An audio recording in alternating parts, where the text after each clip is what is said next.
As the city clock strikes 1 o'clock, it's very good to be able to welcome you to this week's live streamed reflection. This reflection is by George Allin. I'm not George, I'm Edward Carter, one of his colleagues. George, at the last minute, can't be here in person, but he's given me the words of his reflection that he wanted to share today, his thoughts. And so I shall speak those words. It's my privilege to speak those words on his behalf. But a welcome to all of you here in the church, but also any joining online or perhaps catching up later on. And George's heading for this reflection is the power of stories. The power of stories. We're now 7 weeks into the new calendar year, and George writes, "Dare I ask the dreaded question, how are your New Year resolutions going?" A 2021 study suggested that by this point in the year, 2/3 of us will have already given up, or perhaps have even completely forgotten what our resolutions were. Gym memberships left unused, maybe that new bike which only had one trip out of the shed, or, George writes, for me, the ever-growing pile of books. This was going to be the year that I finally delved into all those great stories. And the year started off brilliantly.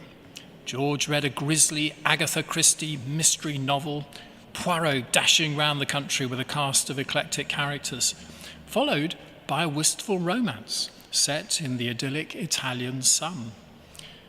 And then the realities of modern life start to catch up. A few chapters a day turns into just one chapter, slowly becomes squeezing in just a few pages where I can. And before I knew it, I've been on the same chapter of my historical adventure since the end of January. Is it a failed resolution then? Well, perhaps it's too early to write it off completely. George goes on to write, my other love of stories has always been found at the cinema. Often the same books that I love, brought to life with epic musical scores, grand imagery, and some famous faces along the way to share 2 hours with. Most recently at the cinema, this was catching up on the latest musical release of Roald Dahl's Matilda. Itself a story told many times in many ways. First, of course, the classic book, but now 2 films, 2 musical stage shows, and now a Radio 4 adaptation as well. And perhaps it's second only to Charlie and the Chocolate Factory. We keep being drawn back to this particular work, Matilda, of Roald Dahl more than any other. For those who've not heard of it before, on the surface, it's a fairly simple story.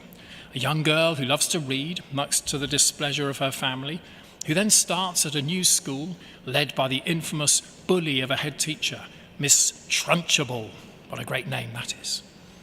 Many comedic antics follow as the pupils and kind teachers band together against their common enemy, who doesn't want them to have any fun at all. But, as George observes, it's not really just about a school. The film critic Mark Kermode famously says, Jaws is not really a movie about a shark, which is, of course, not true. The whole film revolves around chasing down the shark. But if it was just about a shark, the next year's cinemas would have been filled with documentaries about hammerheads and great whites. No, why we really loved Jaws was the danger, the intrigue, the foolish greed overcome by principled heroism. And Matilda is not a book or a film, really, about school children. It's about trauma. It's about abuse, how we can overcome our difficult pasts and take control of our own lives, how we can tell our own story. The central song of the musical Matilda, When I Grow Up, captures this beautifully, especially in this line. Just because I find myself in this story, it doesn't mean that everything is written for me. Throughout the film, they realize that bullying and oppression can certainly be powerful, but they're never fixed forever. And the same principle can, of course, be applied to the stories that we tell every week here in this church. Jaws is not a movie about a shark. Well, The parable of the lost sheep is not really about sheep. It's about God caring equally for all of us, even when we go astray. Noah's Ark is not really a story about a flood, but it's a story about God protecting us, protecting all of creation, even in the darkest of days. Stories, whether historical or fictional, have the power to change how we think and change how we live our lives. And Matilda has surely captured one of the most compelling ones, that it's never too late. Never too late to change something in our lives, challenge an unhealthy habit, or try something new. If we're really being honest, New Year resolutions are less unbreakable vows, but more hopeful stories that we share. Stories that we write each year about how we hope we can grow and improve in our lives. The only shame is that we limit ourselves to sharing these stories just at the beginning of the year. The wonderful message of the story Matilda is that it's never too late to make a change, never too late to try again. So, as George ends his reflection, he writes this: I applaud the third of you who have kept up your resolutions.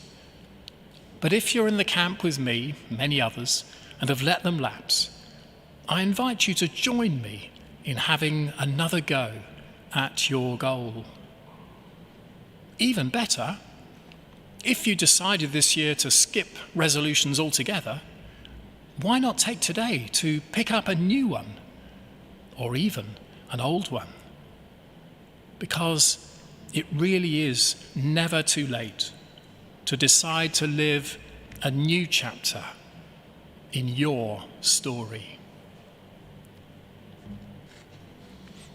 Well, thank you for listening to George's reflection.